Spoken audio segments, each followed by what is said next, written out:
Hola, buenas tardes. Mi nombre es Raúl y soy de México. Tengo 35 años y trabajo en las Fuerzas Armadas de mi país. Como militar puedo decir que me enfrenté a lo peor que puede ver un ser humano, desde narcos que son capaces de asesinar a niños y mujeres, hasta delincuentes que pueden vender sus órganos con tal de poder comprar unos gramos de droga más. Ya con más de 15 años en el servicio, puedo decir que nada me sorprende. Sin embargo, de vez en cuando, surgen acontecimientos únicos y muy extraordinarios. Acontecimientos que realmente me hacen pensar y reconsiderar el orden natural que gobierna este mundo. Soy un profesor creyente en Dios, soy católico practicante, y es algo que me enorgullece y me hace sentir protegido. Sobre todo cuando ocurrió el caso de la monja de Jalisco en el año 2019. Si no conoces la historia, te pongo un poco en contexto. En el sur de Jalisco hay un convento apartado de la ciudad, cuyo nombre no diré para proteger la identidad de las monjas. Durante un tiempo estuvo sitiado por narcotraficantes, ya que detrás de ese convento había un gran monte que se extendía durante kilómetros, y los cultivadores lo habían elegido como tierras de cultivo para sus plantaciones de hierbas ilegales. El convento quedó en zona de guerra, ya que muchas veces esos cultivos fueron disputados por diversas bandas. El gobierno nos pidió que protegiéramos a las monjas mientras se resolvía el tema de la erradicación de las bandas armadas de la zona. Se asignaron 3 hombres que realizaban guardias rotativas en torno al convento. Anteriormente, unos delincuentes realmente muy repugnantes habían intentado abusar de una de las monjas, y desde ese entonces, las pobres mujeres vivían aterrorizadas. Yo fui uno de los guardias que patrulló el convento durante algunos días. El convento en sí era un edificio bastante antiguo, muy derruido, pero al mismo tiempo impecable. Estaba en condiciones óptimas de higiene gracias a las monjas. Al cabo de unos días me hice amigo de muchas de ellas. Yo nunca había estado cerca de un convento, y cuando me invitaron a verlo por dentro, me sorprendí por la forma en que vivían. Sobrevivían a base de arroz, maíz y un poco de carne. No tenían TV ni celulares. Gran parte del día realizaban tareas de mantenimiento en el convento mismo, o se pasaban el tiempo cultivando sus hortalizas. También cuidaban de los animales de granja que criaban en la parte trasera del edificio. Era una vida sencilla sin ningún tipo de prestación material. Las mujeres vivían para rezar y hablar con Jesucristo todos los días, y las noches parecían iguales. Nunca cambiaban su rutina. Sin embargo, una noche cuando yo estaba de guardia, algo efectivamente cambió. Noté que había mucho movimiento en los pasillos. En ese entonces me había ganado la confianza de las monjas, así que podía entrar y salir del convento si así lo deseaba. El edificio estaba dividido en 2 partes. Una parte del norte donde vivían y dormían las monjas, y otra más para eventos sociales, almuerzos y ceremonias religiosas. El lugar donde había mucha intranquilidad era en la zona de dormitorios. Para llegar a él había que recorrer un largo pasillo que siempre estaba muy oscuro y solo estaba iluminado por algunas velas. Estaba por iniciar el recorrido, cuando una de las monjas más ancianas me detuvo. Yo le pregunté qué sucedía. Todo esto era bastante extraño, porque generalmente las monjas se acostaban a las 9 de la noche. Pero cuando sucedió todo esto, debían ser más de las 12 de la noche. Aquella monja me dijo que no me preocupara, que esto que estaba ocurriendo debía ser resuelto por ellas. Así que le pregunté exactamente qué estaba pasando. Pero ella, con todo el respeto del mundo, dijo que por favor no insistiera y que dejara que las monjas se encargaran de todo. La monja me miraba de una forma muy severa y al mismo tiempo suplicante. Es como si en el fondo deseara mi ayuda. Sin embargo, decidí obedecer y retrocedí sobre mis pasos. Así que salí del convento y lo observé desde el patio delantero. Mis 2 compañeros de vigilancia se unieron. «Oigan, está pasando algo, ¿verdad?», dijo uno de ellos. «Sí, pero no quieren que nos metamos. Debe ser algo relacionado con su religión o algo así». Mi tercer compañero quedó pensativo. Al cabo de un tiempo dijo que esa tarde había visto que una de las monjas era llevada a rastras hacia el interior del convento. Él pensó que se había desmayado, Sin embargo, cuando la observó detenidamente, la mujer se retorcía y tenía algo entre los dientes. ¿Y qué era lo que tenía?, le pregunté. No sabría decirte, no lo alcancé a ver bien, pero me dio un escalofrío. Pero espera, ¿qué tiene que ver eso con lo que está ocurriendo ahora? No lo sé, amigo, pero es algo que me vino a la mente. La noche transcurrió sin más sobresaltos, y a las 6 obtuvimos el relevo. Yo regresé al cuartel y dormí un poco, aunque no demasiado. Tuve demasiadas pesadillas y me desperté empapado en sudor. Esa misma tarde recibimos un llamado en donde mis 2 compañeros de guardia fueron citados a un operativo de emergencia, por lo que a la noche siguiente mi guardia sería en solitario. El convento quedaba a unos 10 kilómetros del cuartel militar. Cuando se hicieron las 5 me preparé para iniciar la guardia de esa noche. Mientras esperaba el traslado, sentí algo así como miedo, o al menos una sensación de inquietud en el estómago. Me di cuenta de que no quería regresar al convento. Había algo, una fibra sensible dentro de mí, me decía que ocurrirían cosas esa noche. Un camión del ejército me trasladó hacia el lugar. Tuve un mínimo contacto con el cambio de guardia. Me dijeron que no había habido inconvenientes, aunque noté que todos de ellos estaban inquietos y mirando a cada rato hacia el convento. Se subieron al camión apresuradamente y luego se fueron. Y yo quedé solo. El patio que rodeaba el convento era enorme. Había un gran jardín cuidado por las monjas con unas estatuas de San Francisco y otras de santos que no reconocí. Estaba atardeciendo ya, y recuerdo que al mirar hacia el viejo convento de piedra, un sentimiento de ansiedad se apoderó de mí. El corazón me aceleró muy rápido, como si algo dentro de mí supiera que estaba ocurriendo algo fuera de lo común. Las monjas estaban todas dentro del convento. Cuando quise entrar, una de ellas me impidió el paso. Lo lamento, oficial. El paso hoy está vetado para quienes están afuera.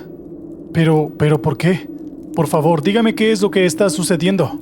No es nada, ya se lo dije. Solo lo hacemos para protegerlo, dijo la monja. ¿Protegerme a mí? Luego de esa pregunta asintió y cerró la puerta en mis narices. Tuve que conformarme con hacer guardia por el exterior, siempre caminando en círculos alrededor del convento. Poco a poco fue cayendo la noche.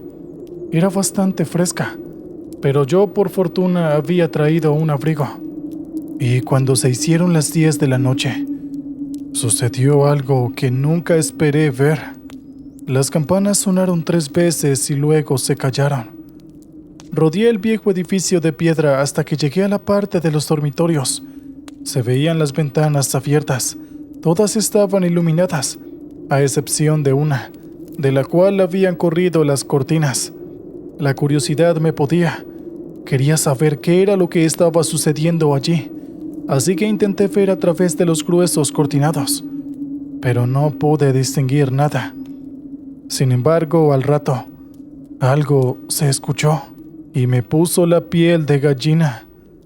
Alguien estaba gritando, pero era un grito inhumano, una mezcla de aullido de lobo y llanto de mujer que me estremeció de pies a cabeza. Yo regresé a la puerta principal y la golpeé con fuerza. Esta vez nadie me respondió. Empujé la puerta y, para mi sorpresa, se dio con bastante facilidad. No estaba asegurada, así que empujé otro poco y entré. La oscuridad de aquel pasillo me impresionó. Los muros de piedra permanecían en silencio, y nunca hasta ese entonces había sentido que podía haber algún tipo de peligro en un lugar lleno de religiosas. Inicié el caminar por el pasillo. Estaba por llegar a los primeros cuartos cuando el grito se repitió, y esta vez vi algo. Una sombra que pasaba de un cuarto a otro. Lo vi por el rabillo del ojo el tiempo suficiente como para darme cuenta de que se trataba de una monja. El problema es que esta mujer iba desnuda. Pude distinguir que se trataba de una de las monjas más viejas. Sus carnes pálidas y blandas parecían gelatinosas en la oscuridad. Pero fue todo demasiado rápido, y apenas si pude reaccionar. La mujer se metió en un cuarto y cerró la puerta detrás de sí. Yo me acerqué y llamé, pero nadie respondió. A esto, los gritos volvieron a escucharse. Esta vez parecían cada vez más cerca. De repente, las luces de las velas bajaron su intensidad. Era como si una gran sombra se hubiese extendido sobre ellas. Entonces, saqué la linterna militar que llevaba en el cinturón para iluminar el resto del tramo. Vi que el pasillo quedaban 6 o 7 puertas más, pero luego había un recodo y parecía seguir. Era como una especie de gigantesco laberinto. Llamé en voz alta a las monjas, pero no obtuve respuesta. Una puerta se cerró a mi lado. La empujé y llamé, pero no pude abrirla. Luego se escucharon risitas en el interior. «¿Sor Valentina?» Así se llamaba una de las monjas más viejas. «¿Es usted? ¿Qué está pasando aquí? ¿Es una especie de broma de monjas o algo así?» Pero inmediatamente después de decir esto, supe que era una tontería. Las monjas no solían bromear así. Ellas sí tienen sentido del humor, pero es muy inocente, y nunca se burlaban de nadie. Seguí caminando por aquel interminable pasillo. Intenté abrir cada una de las puertas, pero todas estaban cerradas. Yo no quería violentar el lugar a menos que realmente lo considerara necesario. Así que llegué hasta el final del pasillo y tomé el recodo. Y lo que vi me ocasionó una gran sorpresa. Del otro lado el pasillo continuaba, pero era algo mucho más tosco. Más que una construcción de piedra o mortero, parecía una caverna toscamente tallada. El pasadizo se hacía más estrecho y parecía descender hasta las profundidades de la tierra. Yo, por supuesto, nunca había estado en ese lugar y nunca había imaginado que existiera algo así dentro del convento. Escuché que lejos se escuchaba un ruido como de agua cayendo. También vi un reflejo como de alguien que está iluminando con una linterna, pero se veía muy lejos. Calculé que quizás estaba a unos 500 metros o más de distancia. El suelo iba en constante descenso, y pronto sentí mucho calor y algo de sofoco. Yo llamaba en voz alta a las hermanas, pero como respuesta, solo obtenía de vez en cuando más de esos escalofriantes gritos y algunas risitas burlonas que aparecían adelante o detrás de mí. Todo esto de forma indistinta. Yo seguí caminando y cubriendo la distancia dentro de esa galería de piedra. Llegué a un punto en donde mis botas comenzaron a chapotear sobre el agua. Aún así seguí avanzando. El agua cada vez me cubría más. Primero los tobillos, luego hasta las rodillas, y finalmente tuve que andar caminando con el agua hasta la cintura. En ese momento pensé que quizás debía regresar.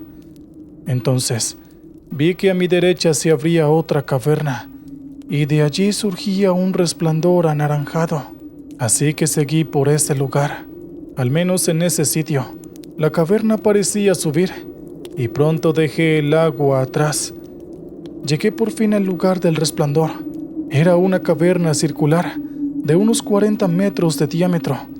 Estaba iluminada por antorchas y candelabros. En el centro, vi a todas las hermanas reunidas en un círculo. Estaban abrazadas unas a otras, mirando algo en el centro de ese círculo.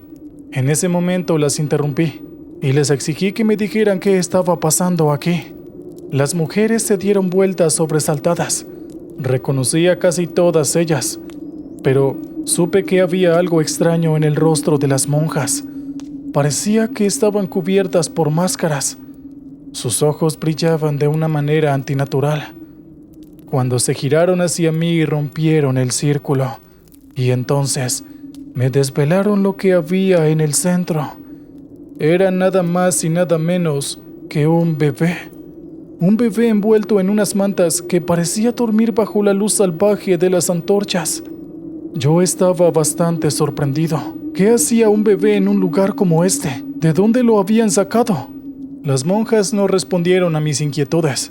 Solo me miraban sin decir nada, inmóviles. Me adelanté unos pasos para poder observar al bebé. Vi que tenía sobre su frente una cruz roja. También noté que había un gran cuchillo a su lado. Oigan, ¿qué es lo que están pensando hacer? ¿Qué demonios es esto? Al decir estas palabras, las monjas parecieron molestarse mucho. Entonces, una de ellas, a quien distinguí como Sor Analia, caminó rápidamente hacia mí con sus manos extendidas. Hermana, ¿qué es lo que está haciendo? Deténgase, por favor. Sin embargo, Sor Analia no parecía escucharme y siguió avanzando hasta que estuvo a solo 50 centímetros de mí. Entonces, yo la empujé con mis brazos para mantener la distancia. Esto pareció molestar muchísimo más a las otras monjas, quienes dieron un grito terrible al unísono y así comenzaron a correr hacia mí. En ningún momento se me ocurrió utilizar mi arma. Estaba demasiado sorprendido como para eso. Además, mi inclinación religiosa me impedía cometer cualquier acto de violencia en contra de unas servidoras de Dios. Así que simplemente retrocedí y luego corrí. Las monjas iban detrás de mí. Regresé a la galería inundada y luego seguí corriendo por el resto de la galería de piedra. Todas ellas parecían enloquecidas y furiosas. Cuando regresé la vista hacia atrás, vi que Sor Analia se había puesto en 4 patas y corría como si fuera una especie de lobo. Recuerdo que sus ojos brillaban y me mostraba una sonrisa imposiblemente grande. Una sonrisa que se extendía desde el lóbulo de su oreja izquierda hasta la de su derecha.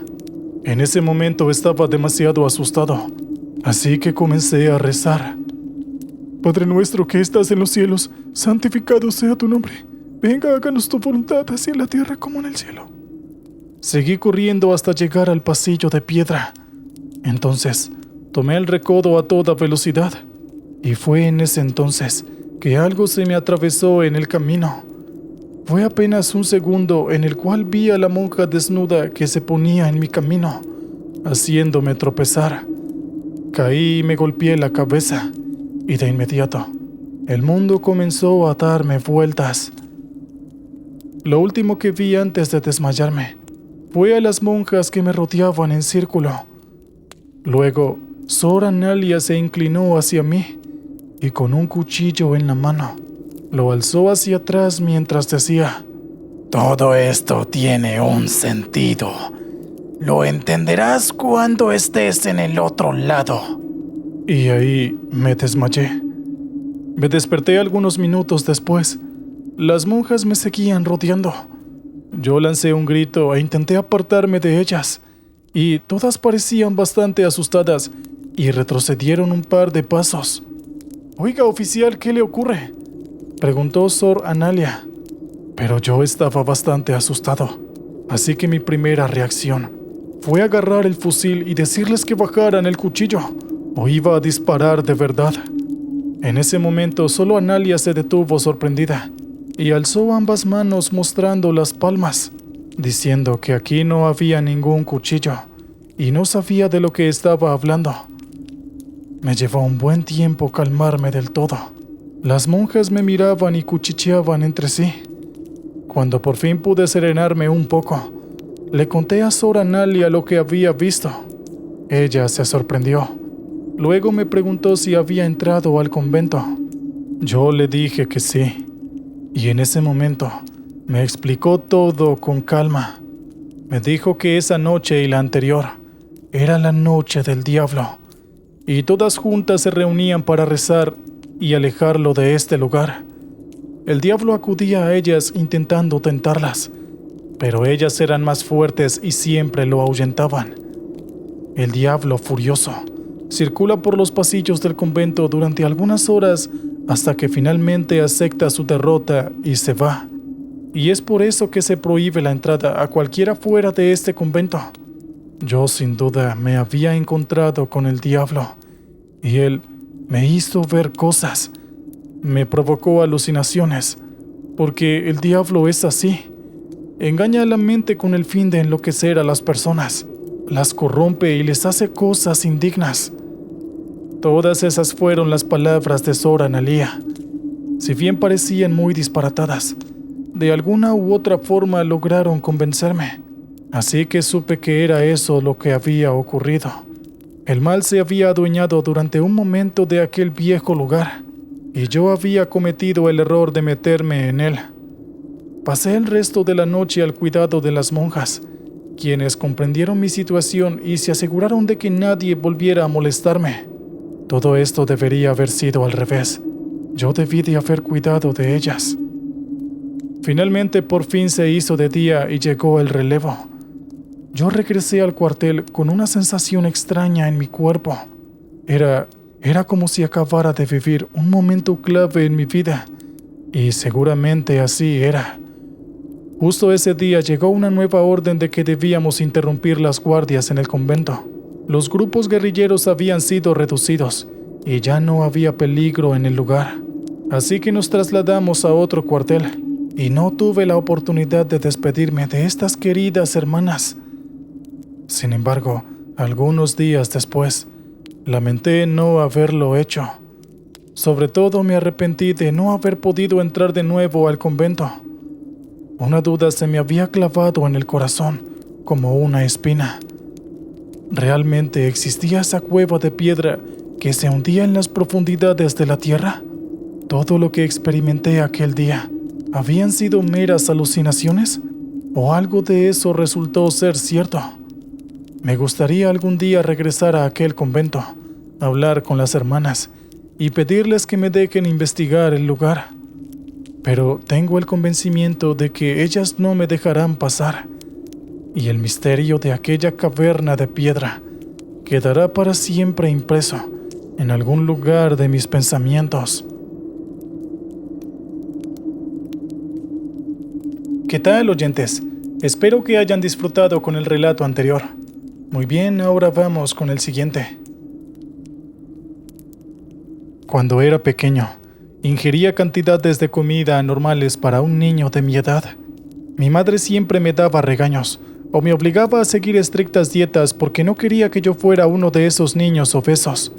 En uno de mis muchos castigos por pasarme de la raya comiendo, ella me dijo algo que nunca olvidaré. La comida y las mujeres pueden ser la perdición de los hombres. Gracias a ella adquirí muchas costumbres bastante sanas, tales como hacer ejercicio y no andar de fiesta todos los fines de semana. A pesar de esto, de vez en cuando tengo uno que otro desliz, y no soy totalmente cumplido con esto.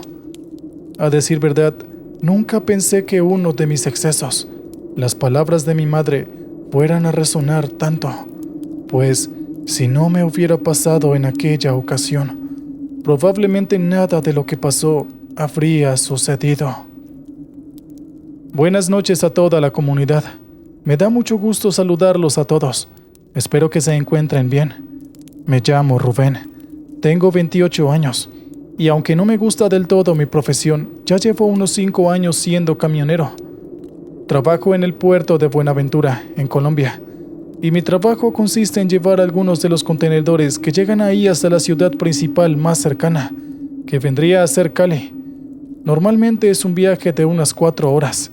Y mi casa está en Cali, no en Buenaventura, por lo cual, como podrán suponer, debo hacer este viaje varias veces en el día. La carretera es un tanto desafiante. Hay muchas montañas y precipicios en esta, pero aún así es hermosa. Siempre es gratificante que estos viajes sean acompañados de semejantes paisajes montañosos, y más ahora, pues al renovar la carretera el camino se hizo aún más disfrutable. Otra cosa que hace este camino bastante disfrutable es mi compañero, Willy. Es un sujeto realmente gracioso, siempre alegre, amable y cordial. Los viajes con él son algo realmente único, y aunque como dije antes no siento un total gusto por esta línea de trabajo, el ambiente y las condiciones laborales son los que me han ayudado a soportarlo, e incluso a sentirme a gusto. Esta es una vía muy tranquila, pero no puedo decir que no haya pasado una que otra extraña cosa. Tanto Willy como yo hemos experimentado un par de sucesos que nos han dejado con el corazón en la mano. Pero ni siquiera si juntáramos todas esas situaciones, podríamos compararlas con lo que nos pasó en aquella ocasión. En esta carretera hay unos cuantos pueblos, y justamente estábamos pasando por uno de estos, Dagua. ya que ahí estaba el peaje por el que debíamos pasar para ir a Cali desde Buenaventura. Normalmente en aquel peaje se hacen muchos vendedores ambulantes para ofrecer comida o alguna que otra artesanía propia del pueblo. Generalmente acostumbramos a comer en restaurantes autorizados por nuestra compañía.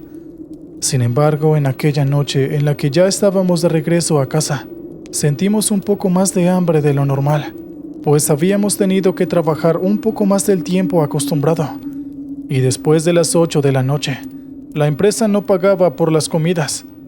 Lo normal entonces era que nosotros pasáramos a alguna panadería o algo por el estilo.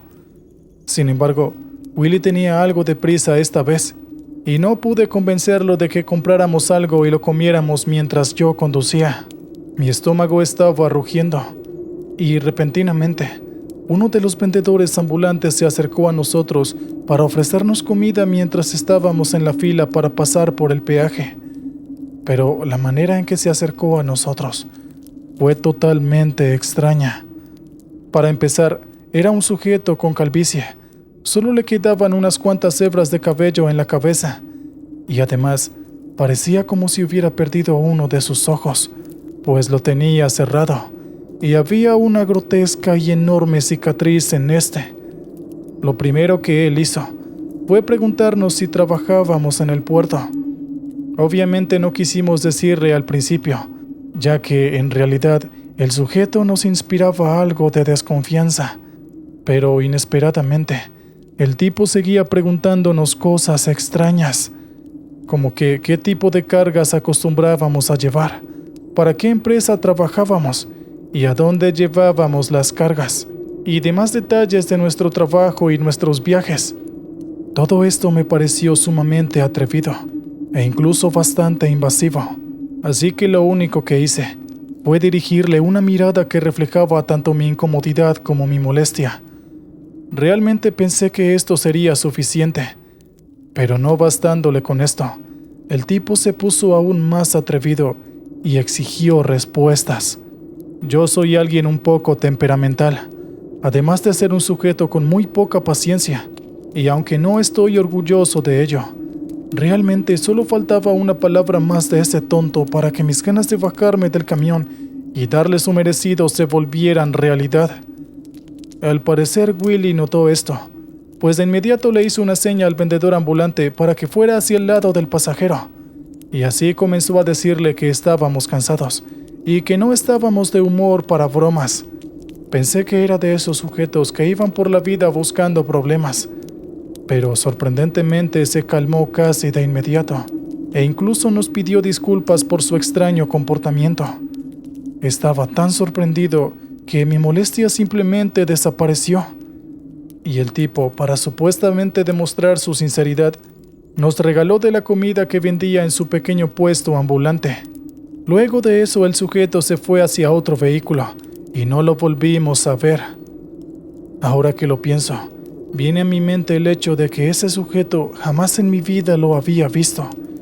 Quiero decir, paso a diario por este peaje y puedo reconocer varios rostros de las personas que venden cosas por aquí, pero a ese sujeto no lo reconocía en absoluto.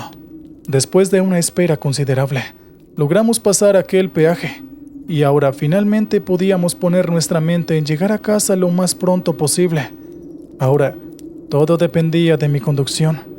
No quisimos apresurarnos, y aprovechando el generoso regalo de aquel extraño hombre, empezamos a comer.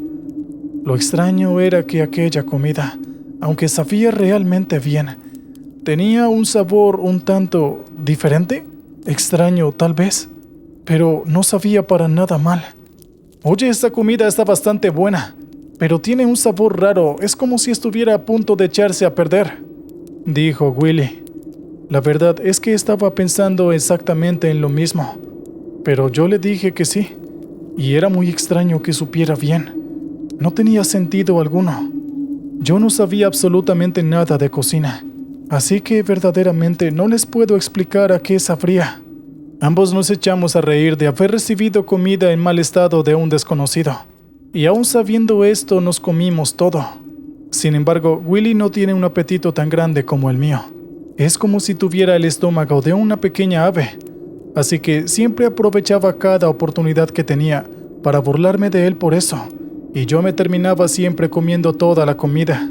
Mi compañero solo se había comido la mitad de lo que tenía en su recipiente, y aprovechando lo bien que sabía la comida, yo tomé lo que él había dejado y seguí comiendo hasta que me lo terminé todo. A decir verdad, mi hambre ya se había saciado, pero por alguna razón inexplicable, no podía detenerme hasta terminarlo todo. Una vez terminé todo el contenido de los 2 recipientes, reanudamos nuestro camino y comenzamos a conducir un poco más rápido para llegar a casa pronto, pues si la comida estaba echándose a perder, creo que estaríamos en problemas si no llegábamos pronto. No recuerdo específicamente cuánto tiempo pasó. Tal vez fueron unas 2 horas o tal vez fueron 15 minutos. En esos momentos tenía la noción del tiempo totalmente alterada por alguna razón que desconozco, y mi compañero extrañamente se comenzó a poner realmente pálido.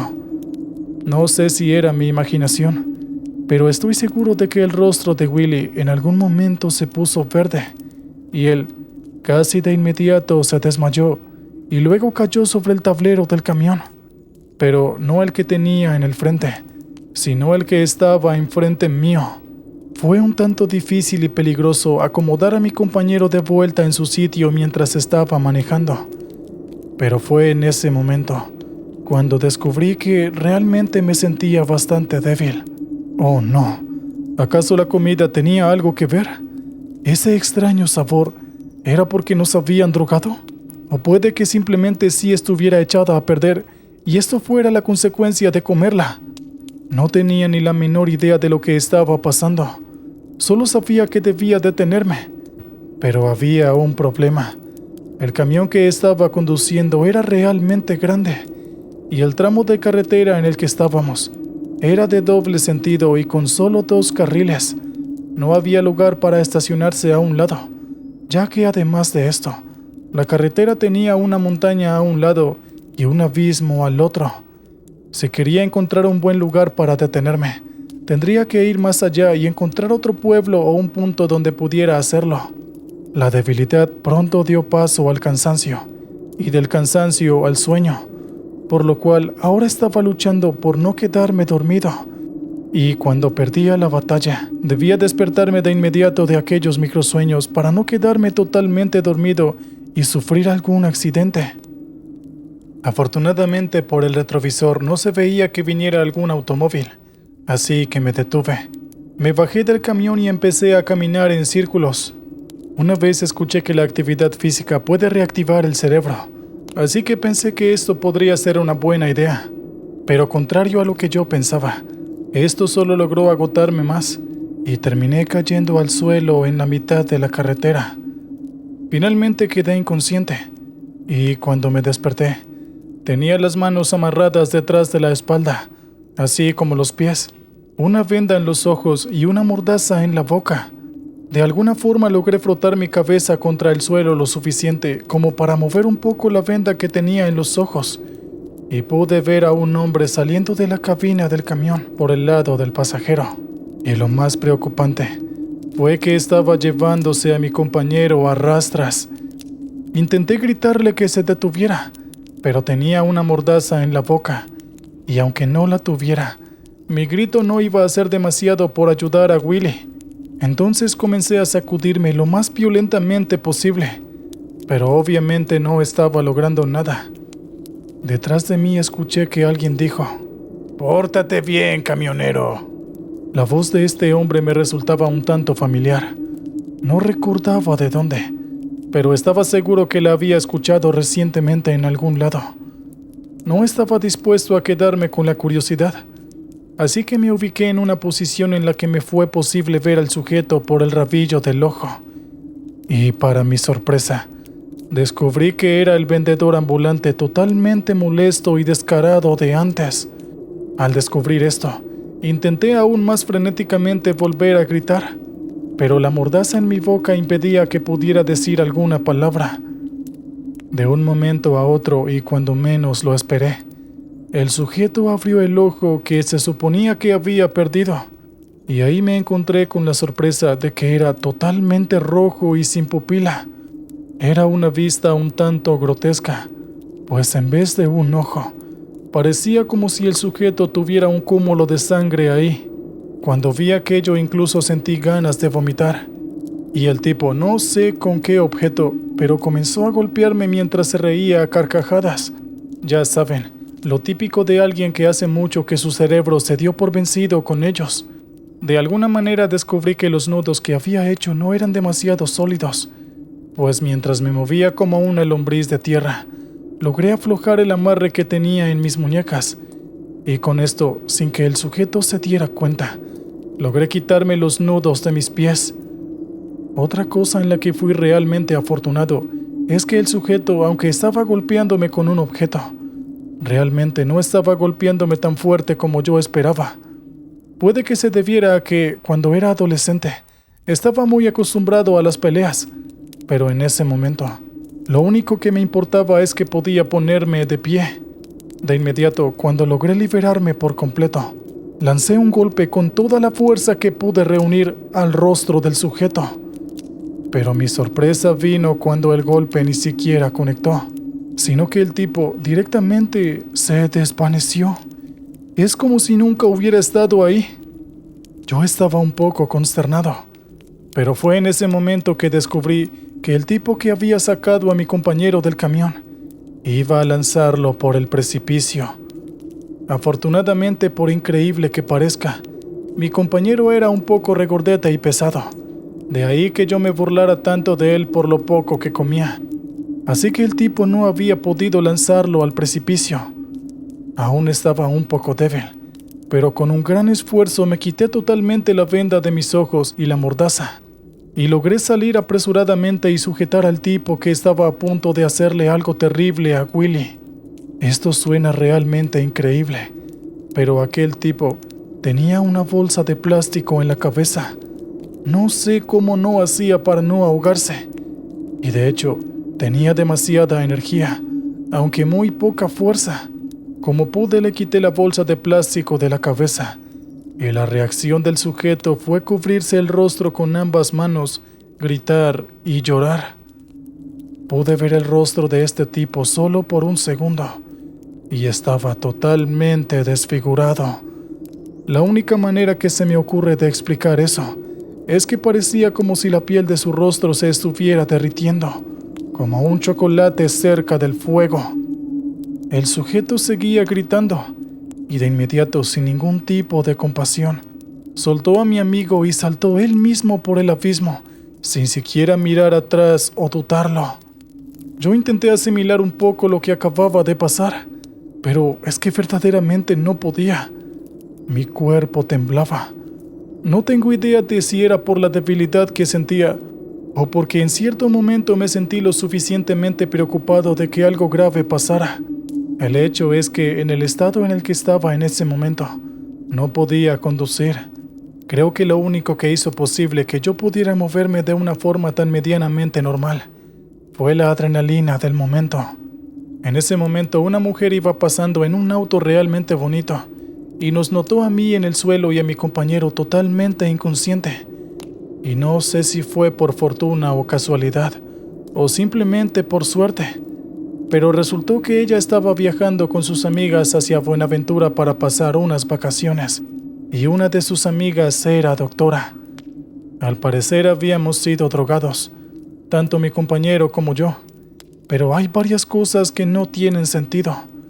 Estaba seguro de que fue la comida que nos dio ese sujeto, pero había sido yo quien se había comido la mayor parte. ¿Por qué entonces afectó más a mi amigo que a mí?